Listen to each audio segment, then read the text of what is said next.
Hi there folks, my name's NovaWing24 and welcome to a review of a Flight Sim World product. So, my first review of a piece of downloadable content for the new simulator from Dovetail Games. And of course this is the first officially licensed, well officially supported, is it supported, licensed? I don't know how you sort of phrase it, but the first official add-on for the brand new, as I said, the new flight simulator from Dovetail Games Flight Sim World. So this is the venerable Just Flight Piper PA-28R Arrow 3. Now this is a very interesting platform they've had. This is one of the first real this is one of the successes that the team, the in-house development team from Just Flight actually had, was with this one. They sort of came out a bit of a mixed sort of start line with a couple of their early projects, but this was one that they really had a lot of success with. And they've brought it now over to, from the ESP platforms, they've now brought it over to into Flight Sim World.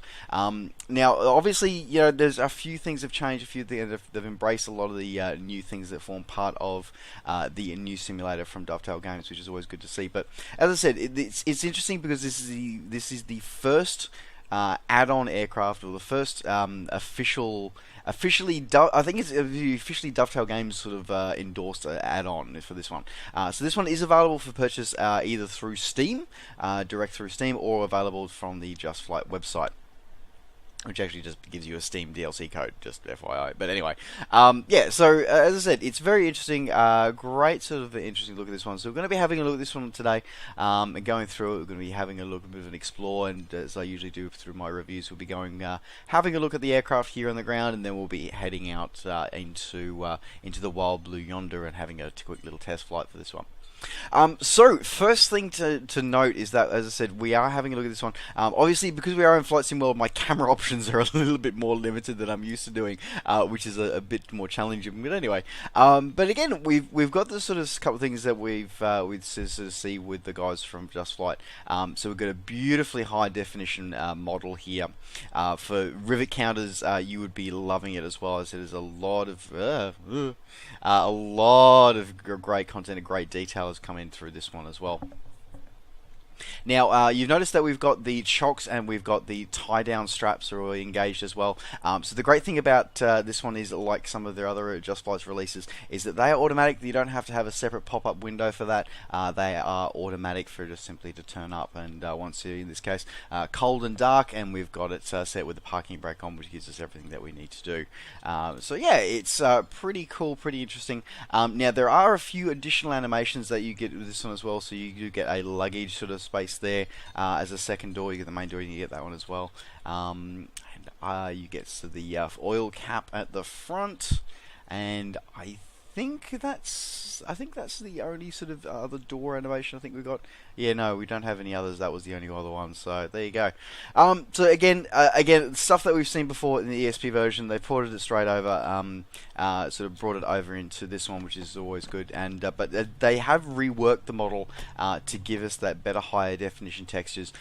Beautiful sort of reflectivity in it as well. The spinner reflectivity is just amazing. I know it's a pre-baked image, but it's just really beautiful the way it actually sort of does the reflection. It's really, really nice and really well done. Shadows looking crisp, a high quality paint scheme. You do get, I think it's 8 liveries you get with this one from various operators around the world. This is the Swiss one that we're going to be taking because we are doing a flight in Europe, so I thought it was quite a nice one to do. And I quite like the red. I quite like the scheme.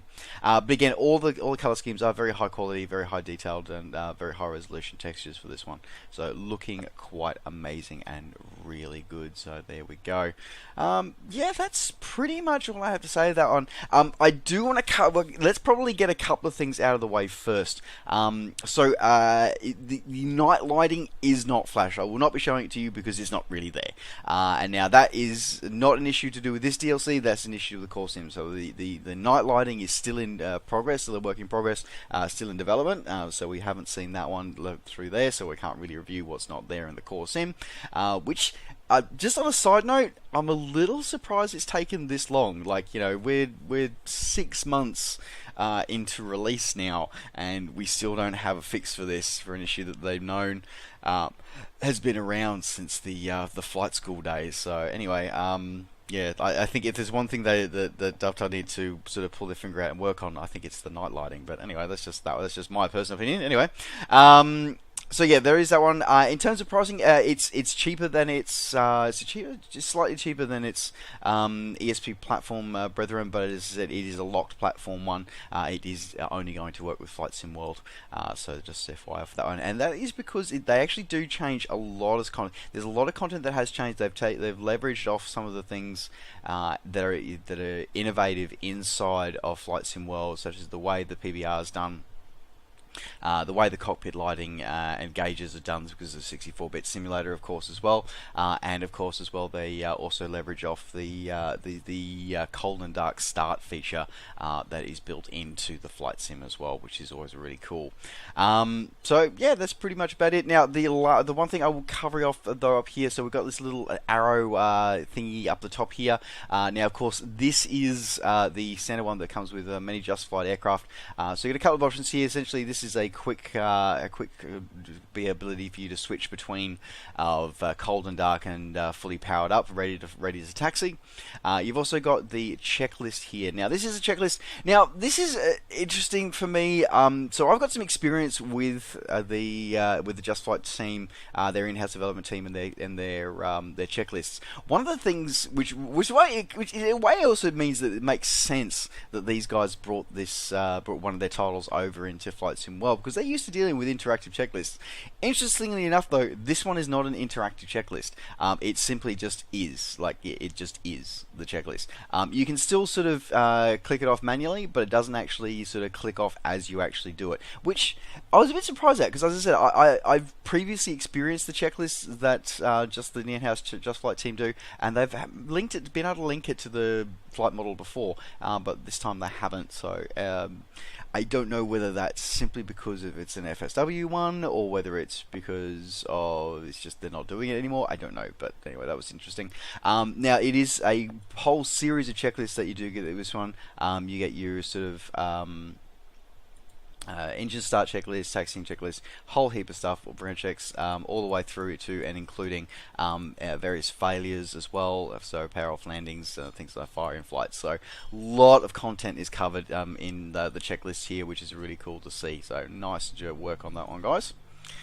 Let's close that one. Now, the other one here, now this is this is odd. So the toggle tow bar, I'm not going to toggle it because it messes with me something chronic. Basically, it puts you in slew mode. It sort of gives you a tow bar, sort of puts a little tow bar animation in front of the aircraft, and then allows you to sort of slew it around. I don't know why they've done it. I really don't. It's weird. I don't like it in the ESP, like in FSX and Prepared, and I don't like it in FSW. It just does weird things to the model. Anyway, so I'm not really 100% sure why they've even got it in there. I really don't know. So just throwing that one out there. I can understand it if you wanted to put that, it'll allow you to do the Shift P for the pushback, but yeah, anyway. Whatever. So yeah, that's there if you want to engage it. I don't recommend it. Otherwise, we've got the flight computer. So just a basic flight computer. You can actually do this to do manual calculations on the fly as well. So there you go. Alright, okay, well, I think that summarises most of the stuff that we need to talk about. So let's now stop me waffling and looking at the outside. Let's jump onto the inside, get ourselves go through the cold and dark start, and we'll get ourselves up into the air. Alrighty, so here we are in the office of the Arrow. Here we are in Flight Sim World. So now, as I said, this is, as I sort of said before, this is very much a success story for Just Flight, for the fact that they've sort of taken this to multiple platforms. I mean, they brought it over to FSW, and they've just recently announced they're going to be taking it over to X-Plane as well. So you know, it's a real investment for their team, and it's really showing sort of what their in-house development team is capable of doing as well. But let's have a look and see what it's taken like, what here is like in Flight Sim World. Now, one of the things that Flight Sim World has really done that, although there is a lot of people who don't like Flight Sim World, many of which have never even tried it. But anyway, moving on. One of the things that Flight Sim World really does is that it raises the benchmark on what a aircraft should be like, what we should, as simmers, should expect from the quality of content, because the default content that's included is of a pretty spectacularly good quality. I mean, we know, yes, Flight Sim World still has a lot of lighting issues that they're working on. There's still a few flight dynamic things that they're working on. But overall, the quality of how far they've come in a fairly short period of time is fairly impressive. So of course, I'm not going to be showing off the night lighting for this one, because although this is an adult aircraft, the core Sims night lighting hasn't improved yet, so we won't be showing off much of the night lighting of the exterior. But I might show off the night lighting of the interior of the aircraft though. But anyway, so let's have a look at the interior. So the interior, one of the things I love about the way the Just Flight team have actually captured this aircraft, and this is both the sort of the old sort of ESP platform version as well as this version as well, and I hope they carry it forward in X-Plane as well, is the sort of the weather-beaten sort of loved character of this aircraft. They've really modelled it. It's very much detailed, because this is not a new aircraft. This is an old aircraft. This is none of this glass cockpit rubbish. None of this just flick a switch and everything controls itself kind of aircraft. This is a pilot's aircraft, as they sort of say. This is an aircraft that you fly, so you experience it. There's the steam-driven gauges is what you have. And they've really captured that, and they've captured that feeling of an aircraft that's actually had a lot of love, it's had a lot of flight time, and you get that sort of in the way the graphics are done and the way the gauges are modelled. The gauges are modelled in a pretty beautiful detail as well here. It looks, as I said, looks absolutely stunning. It really, really does. And we've got one of these sort of like older Garmin units, one of the the early aviation Garmin GPS 100 units, which was literally, it's just an LCD text. There's none of this moving map display rubbish. Although there is a moving map display hidden on a shift pop-up if you do wish to fly that way as well. Alright, but as I said, it's beautifully modelled here. Now, as we can see on the top here, we've got this beautiful, we've got the, not beautiful, but the iconic Flight Sim World sort of cold and dark start set. So that's how we've done this. We've set this aircraft cold and dark, ready to start, with the Flight Sim World checklist, and which we will be using for when we start the aircraft. But having said that, you do have a couple of different checklist options. Now, I sort of briefly mentioned before that you do have, you've got these sort of checklist here, which is one that is a manual checklist. You actually sort of click the options screen, sort of when you've checked them, rather than being an automatic checklist. You do also have, let me just close that one, you do also have access. So up here you've got the little add-ons at the top here, so you can actually sort of preset your panel states cold and dark, ready for takeoff if you want to jump straight in. If you load it in cold and dark, you want to jump straight over. You can also, with the views, you can go through here, you can go through to a start checklist, which is Just Flight's interactive checklist, for that one, if you do want to use theirs. But as I said, I actually really like the way the Dovetail ones, the Flight Sim World is done. While we're here though, we'll just have a quickly cover off here of the add-ons here, so this menu here.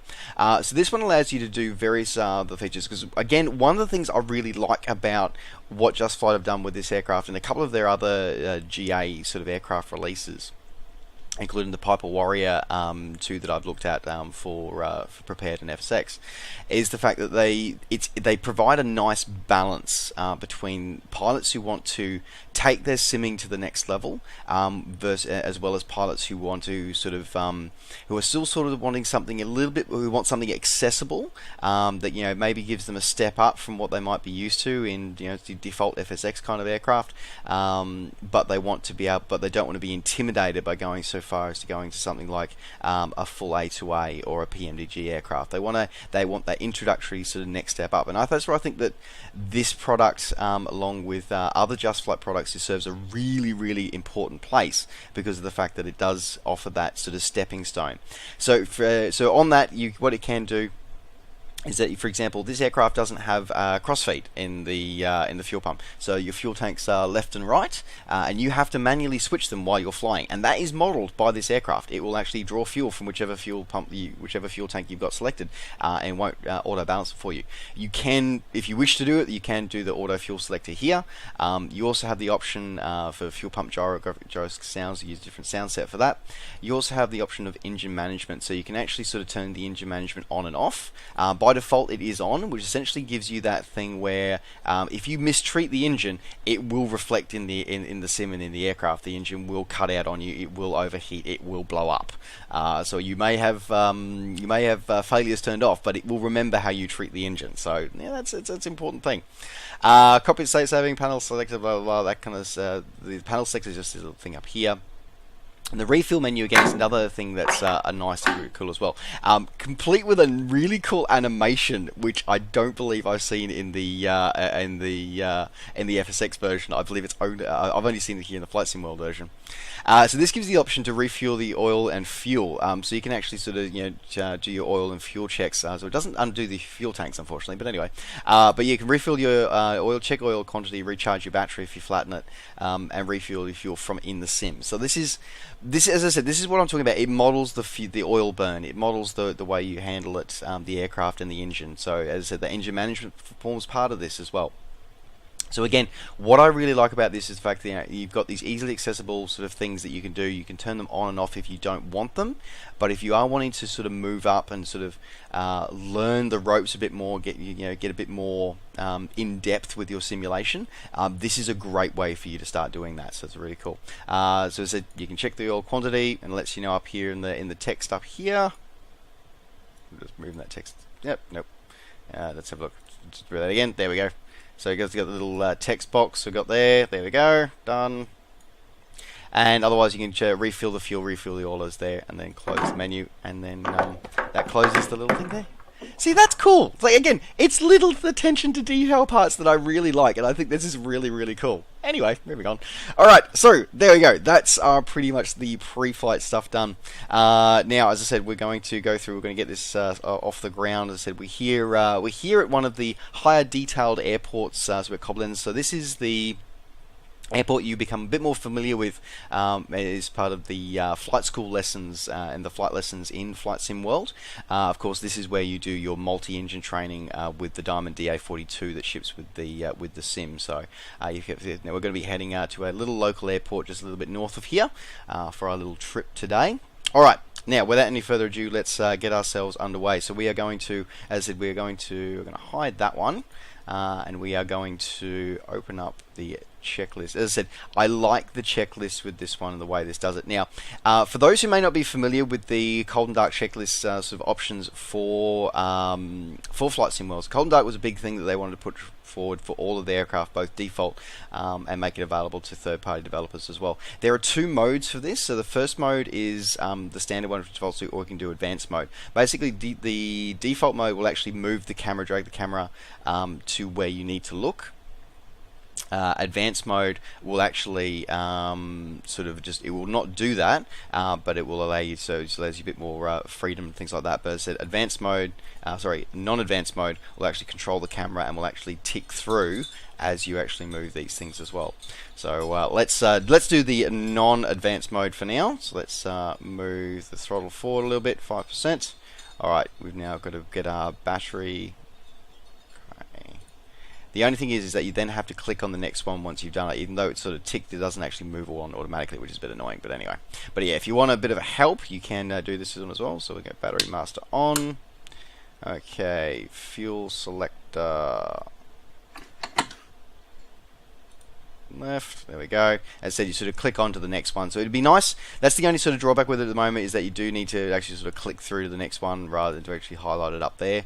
But as I said, as you do this a few times, it's really good to actually switch to the advanced mode, so you get a bit more used to it. So there you go. Anyway, let's keep going. So our next step is we've got to do our mixture. Look at that, full rich. Alright, and we've got the ignition key down here.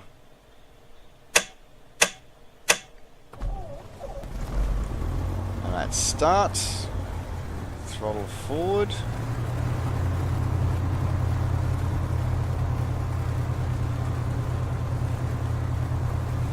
Alright. Throttle forward. Then we've got our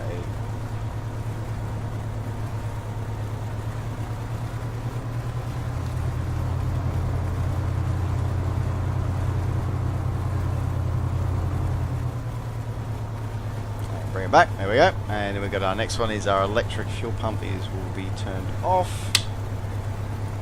alternator on. So as I said, it's good for learning, like learning the steps and learning where everything is.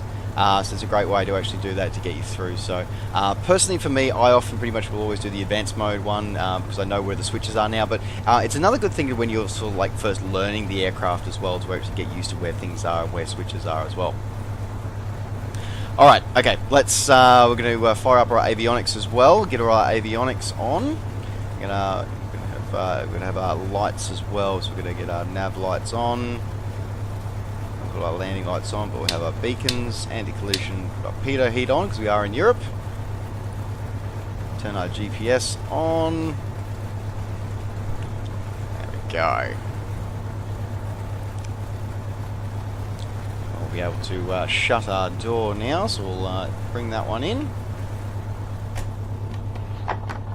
I love the fact that the sound, you can hear that sound change once that door is closed as well. Again, I like the little attention to detail that forms for me. For me, that's the important part of when you do add-ons, is that you actually get that attention to detail. Speaking of which, I think, yes, you can open this one. Yes, you can look out. It doesn't have as much of the sound impact, but yes, you can do that. And the sun shield is fully movable as well. So again, little attentions to pieces of attention to detail that I really appreciate in this add-on. And great to see the guys over Just Flight working as well. Now I'm going to finish turning on my avionics here today. If I'm not that we're going to be using that much today.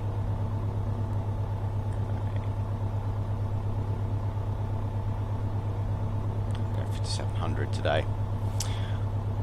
Alrighty.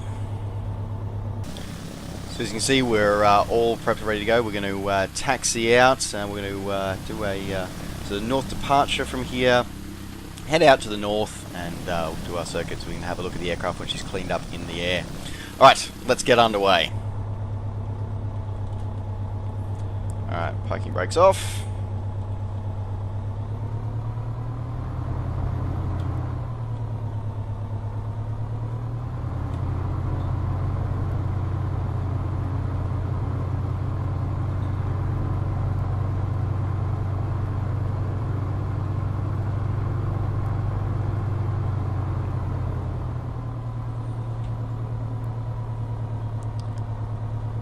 Taxi nice and steady down to the end of the runway here.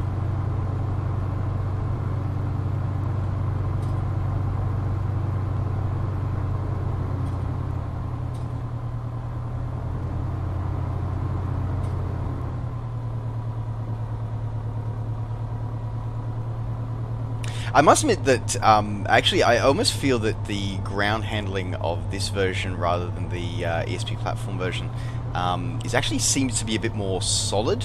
It's not as slippery, this version. I don't know whether it's just my imaginings or not, but it seems to be not quite as slippery when she's on the ground, which is an interesting observation that I've made throughout some of my testing.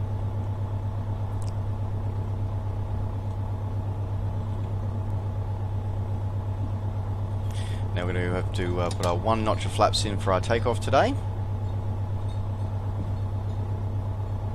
Because the Archer was a later version of the PA-28 series, so it doesn't have the fixed gear, it's got the retractable gear.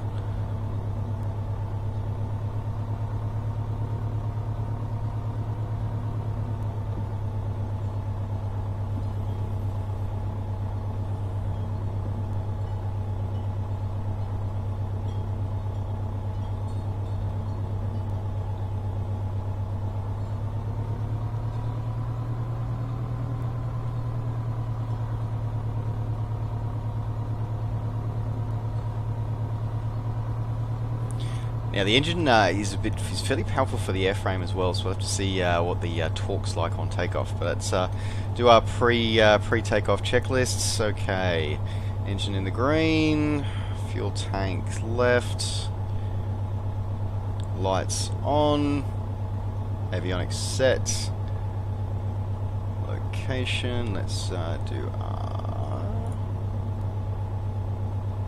okay, so we're looking at 011 as our approximate track, so I'm going to preset my heading bug for that. There we go.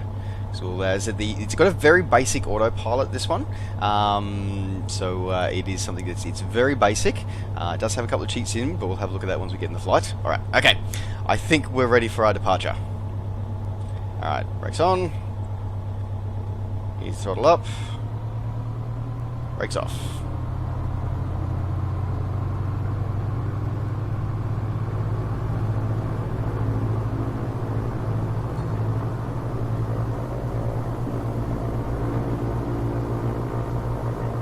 Slight pull, but definitely not as skittish as I've seen the ESP version.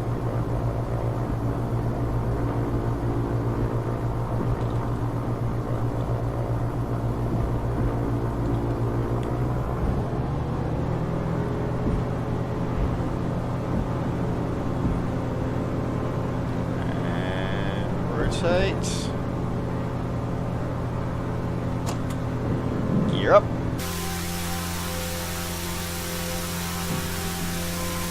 Flaps up. And I love the little clunking sounds that you get as the actual gear transitions as well. Like that's, again, it's one of those things I talk about little things a lot, but it's those little things that actually can make huge differences to an experience that you have, and especially in flight simming and even in anything really in life as well. You really can sort of need those things. So let's see that one. Alright, so we've got our prop 4 mixture wound back a little bit as we're climbing.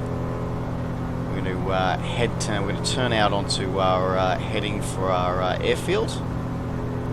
Just watching this beautiful dynamic shadows sort of just moving through the cockpit there. I must admit that the shadows I was expecting to be fairly blurry and lumpy, but for the a couple of blurs here and there, but for the most part they're fairly crisp, which is something that I was suspecting was going to be a bit of a problem, especially with third-party aircraft. But I'm pleasantly surprised that they're quite crisp, those dynamic shadows.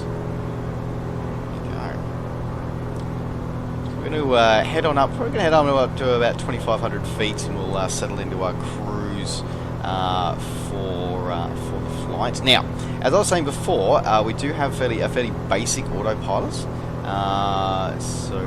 Down here, let's see if I can find one of the views. Okay, so as I said, here's the basic autopilot. It's really basic here, so you can sort of do it to sort of your altitude hold. There is no altitude hold, so it's just navigation. So navigation to radio, or to GPS radio, or heading, or localizer, and then just for this one, so roll and heading. So we put autopilot on, and we're going to put heading hold on. There we go, and I'm going to quickly jump back up here. There we go, and just trim the aircraft out, bring it down,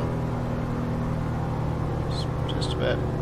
A little bit above my intended cruising altitude, so we'll drop that down a little bit, I think.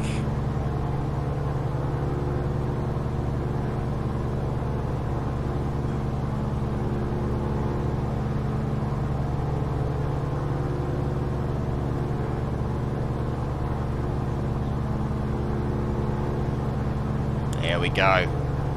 She trims out very nice, and that's one of the great things about this aircraft, and a good I think choice for a lot of people as well. Again, as I said, like filling that role of bridging a gap, of making to upgrading your sim experiences, because these aircraft are the Archer and the Warrior, the PA-28 series as a family as a whole, is very popular as a GA aircraft, as a runabout, but also as a trainer aircraft, because they are for the most part fairly docile aircraft. And this one has been modelled very, very well, but from what I can tell, all the stall characteristics are correct as I experience. The engine seems to be a lot better modelled, this one, than some of its the ESP counterparts. It seems to get its performance specs a lot closer to the real aircraft than I've found before, especially in cruise, which I found very, very interesting as opposed to its ESP version. But anyway. So yeah, as I said, I think it's a really good choice for a lot of people, because this one gives them the advantage because they are so docile aircraft, but added that added layer of complexity that maybe some of the defaults have, even though the defaults are very, very well done as well. Gives you a bit more of advantage on your journey. Anyway, let's have a quick look at the outside, and then we might go have a look at what it looks like in bad weather, shall we? Again, just having a look around here, the outside. So again, that beautiful exterior modelling has been done very, very nicely. Beautiful gear clean up there. Just everything just looking the part, it really does. Full 4K textures are included for all the liveries that are included for this aircraft. As I said, looking pretty damn amazing as well. It really is quite beautiful.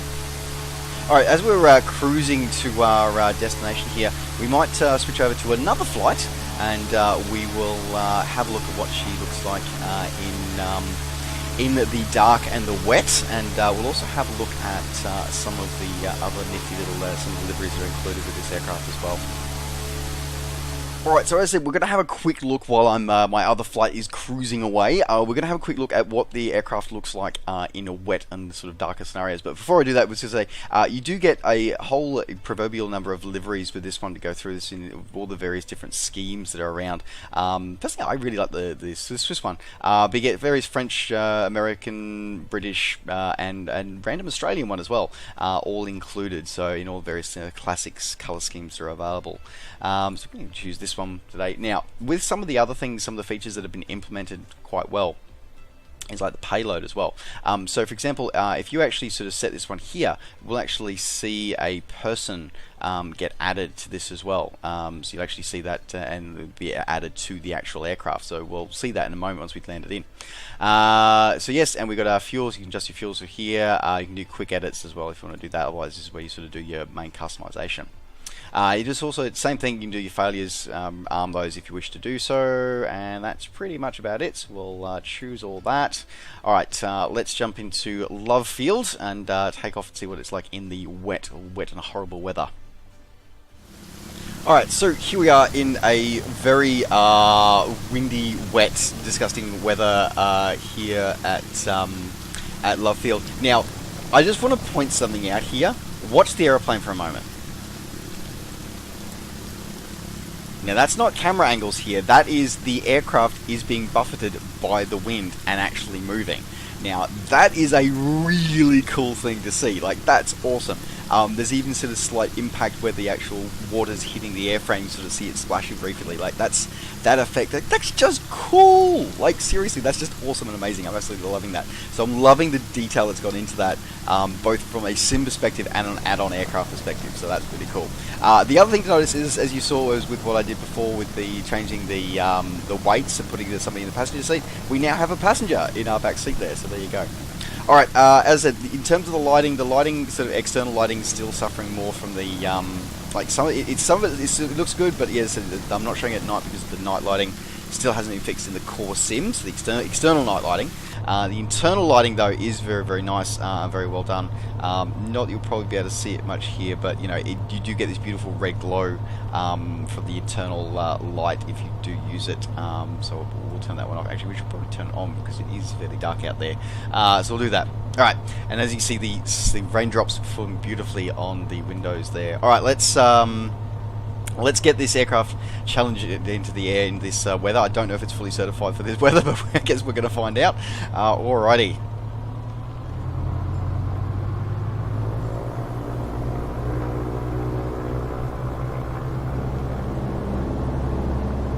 I know I've got quite the crosswind they're going to have to battle for this takeoff. Oh, quite the crosswind.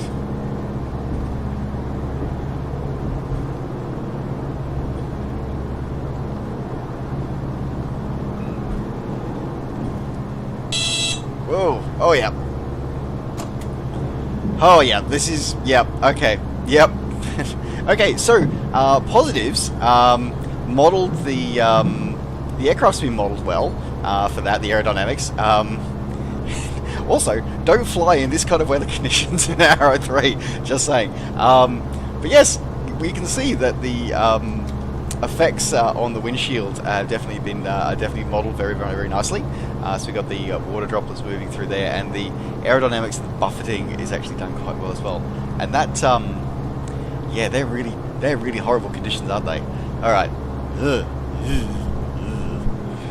Okay, alright, I'm seriously battling some horrific winds here for this takeoff. Alright, I'm gonna go back to my nice summery European flight, I think, for this one. Yeah, I'm not even gonna try. I should try and land in this. Anyway, alright, let's not watch me try and land tragically in this one, and let's head back on over to the main flight.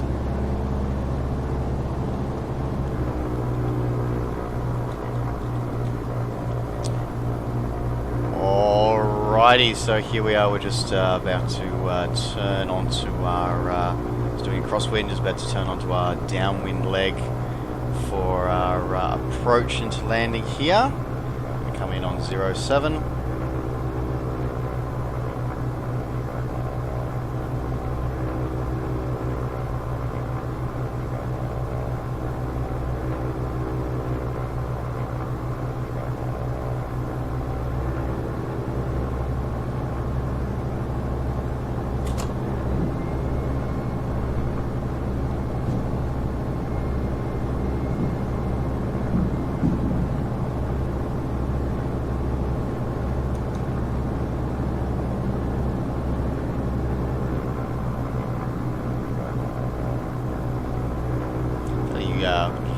A bit of a wide downwind, I think, that one. Anyway.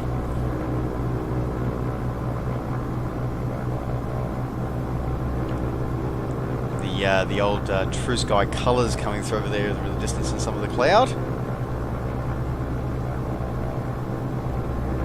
Alrighty. Turn onto our base leg.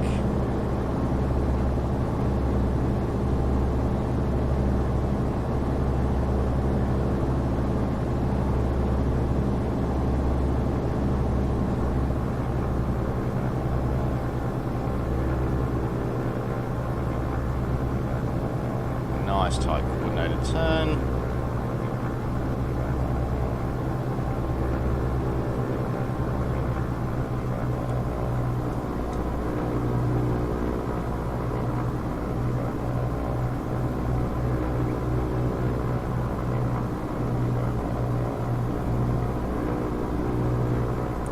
Running out for final.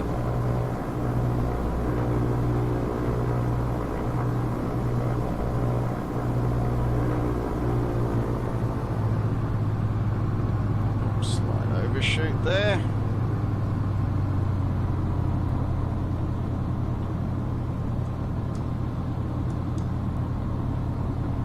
Flaps fully down.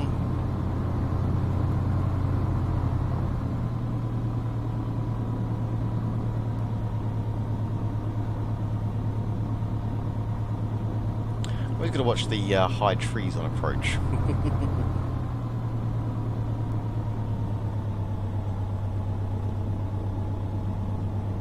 Flared nicely.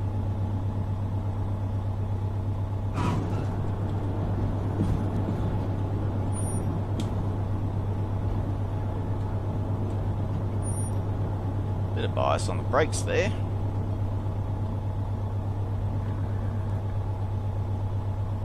There we go. Clean up the aircraft. Taxi to a ramp there, and we'll shut her down, and then we'll have a look through the give my final thoughts of this one. We've got a guy up there in the control tower as well. Nice. Probably should have danced my attention to arrive. Anyway, moving on. It's just a simulator.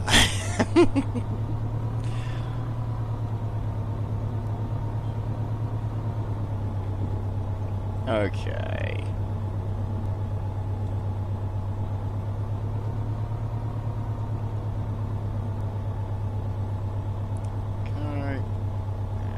Up.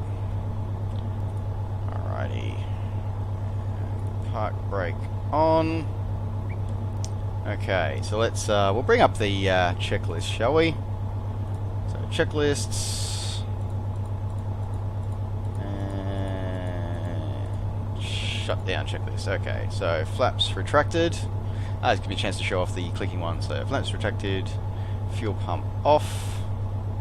avionics off, or there's no avionics switch. That's actually one thing that I did notice I didn't mention before, is the avionics switch for some reason isn't modeled. I'm not sure why. I believe it should sit around here, so it's just interesting that it's not modeled. Not 100% sure why it's not modeled, it just isn't. So anyway, so but yes, so avionics, we'll just say that's off, but we shall manually turn the GPS unit off, manually turn you off, manually turn you off, and squawk off. There we go, good. Okay, electrical switches off, so it's pitot heat off,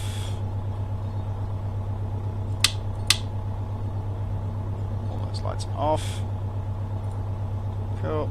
Propeller full forward, throttle closed, mixture idle cut, cool, and magnetos turn to off, and then we've got our alternator, oops, wrong one, alternator and battery switch off. There we go, and done. Ta-da! Alrighty, okay, so let's open up the door here, unlock the door, head on out, and we'll have my final thoughts. Okay, so my final thoughts about this aircraft. So, as I said, this is really a Just Flight success story. I think this is a very versatile platform for them. They've been able to bring it now to, or we'll have brought it probably by the time I release this video. Hopefully, we'll have brought it to at least 3 platforms. So it's really an experimental ground for them. But for me, it's a great place to do it. And for pilots coming into Flight Sim World, who are a lot of times are new pilots. As I said, this is a great sort of first add-on aircraft for you to look at, because it does offer you a little bit more complexity than some of the default aircraft do, even though the default aircraft can be quite complex. It simulates a lot more variables as well.